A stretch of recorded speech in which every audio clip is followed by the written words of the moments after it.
Assalamualaikum warahmatullahi wabarakatuh. Bagaimana kabar anak-anak semua yang ada di rumah? Semoga semuanya dalam keadaan sehat dan tetap semangat menjalankan ibadah puasa ya. Alhamdulillah, pada kesempatan kali ini kita masih diberi kesehatan oleh Allah Subhanahu wa taala sehingga sampai hari ini kita masih bisa menjalankan ibadah puasa.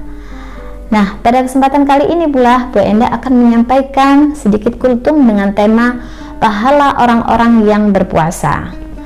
Dalam Al-Quran sudah dinyatakan oleh Allah perintah bagi orang-orang muslim untuk menjalankan ibadah puasa Ramadan yang terdapat pada surah Al-Baqarah ayat 183. Nah, pahala orang-orang yang berpuasa ini adalah besar sekali, karena tidak ada satu ibadah apapun itu yang menandingi balasan puasa. Seperti dalam hadis yang diriwayatkan oleh Bukhari Muslim menyatakan bahwa kullu amali bani Adam yudha'aful hasanatu asyru amthaliha ila sab'i mi'ati di'fi qala Allahu azza wa jalla illa shaum fa innahu li wa ana ajzi bihi yada' syahwatahu wa ta'amahu min ajli, yang artinya adalah seluruh amalan kebaikan manusia akan dilipat gandakan menjadi 10 hingga 700 kali lipat. Allah Ta'ala berfirman, kecuali puasa, sebab pahala puasa adalah untukku dan aku sendiri yang akan membalasnya. Ia, orang-orang yang berpuasa, telah meninggalkan syahwat dan makanannya karenaku. Nah, seluruh amalan Bani Adam adalah miliknya Allah. Artinya, semuanya sudah ditentukan kadar pahalanya atau jumlah pahalanya. Misalnya, sholat, haji, bakti kepada orang tua, kemudian jihad, dan lain-lainnya selain ibadah puasa, itu semuanya sudah ditentukan kadar pahalanya. Jadi setiap kebaikan tadi akan dibalas oleh Allah 10 hingga 700 kali lipat, tergantung juga kadar keikhlasannya dalam beribadah tadi. Nah, jadi misalnya ada seseorang yang hendak pergi keluar rumah, kemudian dia ada niatan untuk bersedekah. Nah, kemudian dia berupaya untuk menyiapkan segalanya, menyiapkan uangnya, terus kemudian nanti dia diberikan kepada siapa uangnya tadi, dia sudah siapkan dari rumah.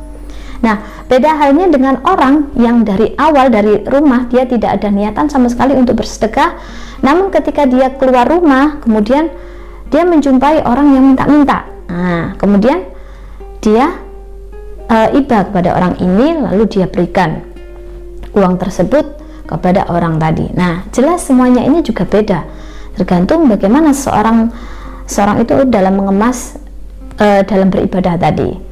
Nah, kemudian Allah mengatakan bahwa kecuali ibadah puasa, maka aku sendiri yang akan membalasnya. Artinya apa? Balasan orang-orang yang berpuasa ini tidak terhingga atau di atas 700 kali lipat.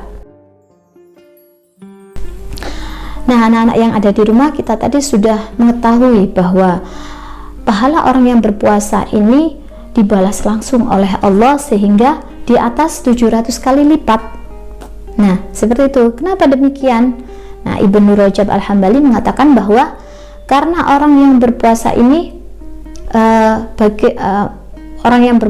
bagian dari kesabaran. Sabar itu ada 3. Yang pertama, sabar dalam ketaatan kepada Allah, kemudian sabar yang kedua, sabar dalam meninggalkan yang haram, yang ketiga sabar dalam menghadapi takdir. Nah, bentuk ketiga kesabaran ini terdapat dalam amalan puasa. Nah, dalam puasa tentu saja di dalamnya ada bentuk ketaatan kepada Allah Subhanahu wa taala. Kemudian meninggalkan yang hal-hal yang diharamkan oleh Allah. Seperti itu juga dalam puasa ini seorang berusaha bersabar dalam menghadapi hal-hal yang menyakitkan bagi dirinya. Contohnya seperti apa hal-hal yang menyakitkan itu? Dia sabar dalam menahan lapar, haus, dan lemahnya badan, letihnya badan, seperti itu. Nah, itulah sebabnya kenapa pahala orang-orang yang berpuasa ini balasannya tak terhingga. Nah, pertanyaannya, bagaimanakah atau amalan apa yang kita lakukan untuk menambah pahala puasa? Nah, yang pertama amalan yang pertama yaitu menyegerakan berbuka puasa. Nah, anak-anak yang ada di rumah, ketika mendengar azan berkumandang, segeralah kita membatalkan puasa kita, entah minum air putih atau makan kurma, seperti itu. Dan yang kedua yaitu amalan makan sahur di malam hari. Nah, ini biasanya anak-anak yang di rumah ini suka ini ya, karena memang tidur susah dibangunkan, akhirnya dia tidak mau menjalankan sahur, seperti itu. Saya tidak sahur tapi saya puasa. Nah, jangan seperti itu ya. Meskipun kita berpuasa, kita harus tetap sahur, karena di dalam sahur ini menambah pahala bagi diri kita. Dan yang ketiga yaitu memberi makan orang yang berpuasa. Nah, ini adalah menambah pahala kita. Nah, kita memberi makan orang yang berpuasa itu sudah besar pahalanya. Maka dari itu kita jangan takut kalau uang kita nanti akan habis karena memberi makan orang yang berpuasa. Tidak, karena Allah akan menambahkan pahalanya. Dan yang keempat, membaca Al-Quran. Nah, membaca Al-Quran ini bisa kita lakukan setelah sholat wajib, atau meskipun tidak dalam keadaan setelah sholat, meskipun kita sedang berdiam diri, kita bisa melakukan baca Al-Quran, seperti itu. Dan yang kelima, amalan untuk menambah pahala puasa kita yaitu berzikir. Nah, berzikir ini bisa kita lakukan di mana saja ya, kecuali di kamar mandi ya, tidak boleh berzikir. Nah, berzikir bisa dilakukan kapan saja, seperti itu. Nah, demikian penjelasan dari Bu Endah. Sekarang kita sudah mulai semangat lagi ya untuk menjalankan ibadah puasa ini, karena di dalamnya banyak pahala yang bisa kita raih ya, asalkan kita menjalankan semuanya itu tadi, menjalankan ibadah puasa dengan penuh kesabaran ya, seperti yang dijelaskan tadi. Baik anak-anak di rumah, semoga bermanfaat kultum kali ini, dan sampai bertemu lagi di lain kesempatan. Billahi taufiq wal hidayah. Wassalamualaikum warahmatullahi wabarakatuh.